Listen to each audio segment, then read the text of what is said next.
Զապորոժիայում ռուսական անօդաչուն հարվածել է բարձրահարկ բնակելի շենքին, կա առնվազն 3 վիրավոր, տեղում աշխատում են արտակարգ իրավիճակների շտապօգնության և հրշեջծառայությունները։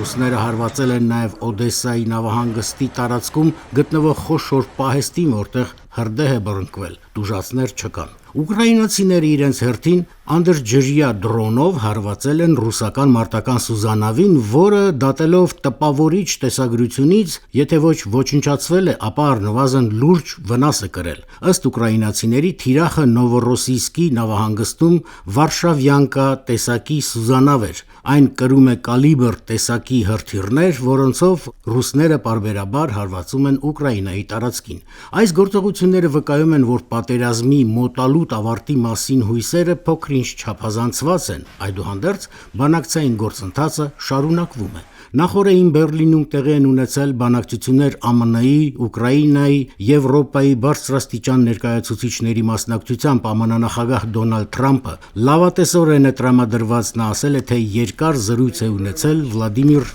Զելենսկու, ինչպես նաև Գերմանիայի, Իտալիայի, ՆԱՏՕ-ի, Ֆրանսիայի, Մեծ Բրիտանիայի և մի շարք այլ պետությունների ղեկավարների հետ։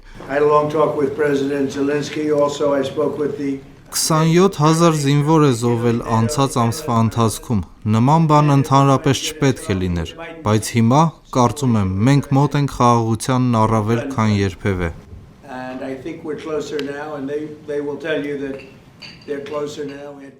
Թրամփի փոխանցմամբ եվրոպացիները սատարում են խաղաղության ծրագրին, ռուսները և ուկրաինացիները բոլորը խաղաղություն են ուզում, բայց հանկարծակի կողմերից մեկը վերջին պահին հրաժարվում է պայմանավորվածություններից, սակայն այս անգամ բանագնացները ըստ Թրամփի լավ են աշխատել։ Մինչդեռ Կրեմլը նկատել է տալիս, որ չի ընդունում այսպես կոչված Սուրբ Ծննդյան հրադադարի գաղափարը։ Այն վաղուց է շրջանառվում։ Դեկտեմբերի 24-ին կաթոլիկ և բողոքական աշխարհը տոնում է Փրկչի Սուրբ Ծնունդը, ուղղափառները այն հունվարի 7-ին են տոնում։ Միջնորդները առաջարկում են տոների շրջանում մարդասիրական հրադադար հայտարարել։ Ռուսները պնդում են, թե ուկրաինացիները այդ օրերը կօգտագործեն վերադիրքավորվելու և մարտերին պատրաստվելու համար։ Կրեմլի խոսնակ Դմիտրի Պեսկով. Если присутствует у украинцев и начинает доминировать желание подменить выход на сделку сиюминутными... Մենք ուզում ենք վերջ տալ այս պատերազմին, հասնել մեր նպատակներին,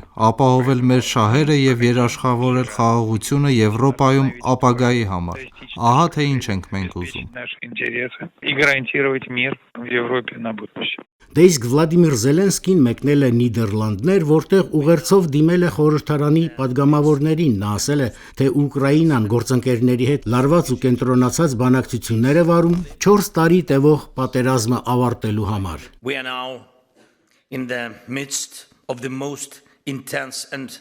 Մենք գտնվում ենք այս պատերազմի սկզբից ի վեր ամենաինտենսիվ և կենտրոնացված խաղաղության բանակցությունների փուլում։ Մենք չենք խոսում ժամանակավոր անորոշ լուծման մասին։ Մենք աշխատում ենք գործընկերների հետ վերջապես ավարտելու ռուսների պատերազմն Ուկրաինայի դեմ և Ուկրաինայի միջոցով պաշտպանել Եվրոպայում կյանքի բուն էությունը։